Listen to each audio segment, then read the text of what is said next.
So one of the things I struggle with is sitting down to read. And I actually have a lot of guilt about that because I feel I should be reading and studying my Bible more. And so it's easy for me to go out to my garden and do physical work. I have no problem with that. It helps my anxiety, which I'm working on as well. But I've been influenced by the Holy Spirit to read the book of Psalms. And I was thinking every day I will read a chapter in Psalms and I'll read it to you and we can all grow together. So the Psalms, Book 1, the way of the righteous and the wicked. Blessed is the man who walks not in the counsel of the wicked, nor stands in the way of sinners, nor sits at the seat of scoffers, but his delight is in the law of the Lord. And on his law he meditates day and night. That's what I'm going to try to do more of. He is like a tree planted by the streams of water that yields its fruit in its season, and its leaf does not wither. How appropriate for my garden. In all that he does, he prospers. The wicked are not so, but are like chaff in the wind that the wind drives away. Do you know what chaff is?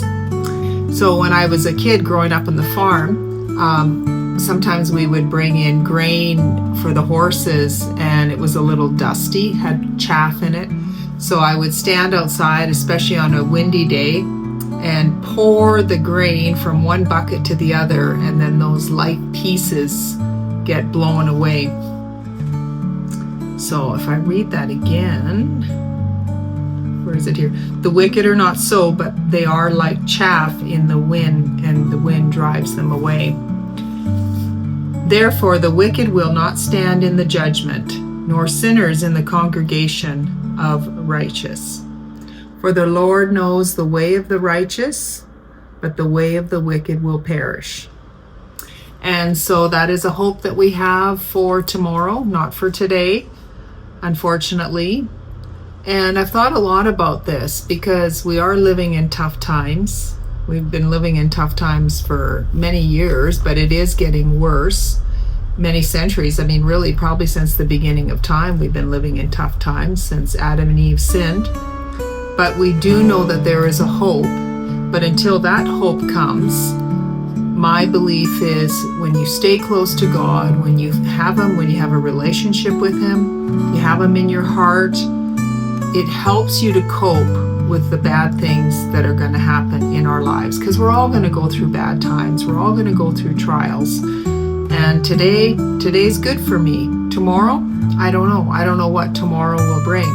But I do know something, that when I have been living in fear and fearful of things, it's a horrible way to live. It increases my anxiety. It decreases my happiness. And the other thing I've realized is nothing bad that I ever thought could happen has ever happened. Now, other bad things have happened.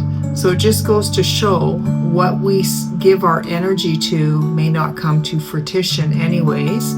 And we're just wasting our time, wasting our life, wasting our energy, decreasing our happiness. It's not worth it. Blessings, my friend.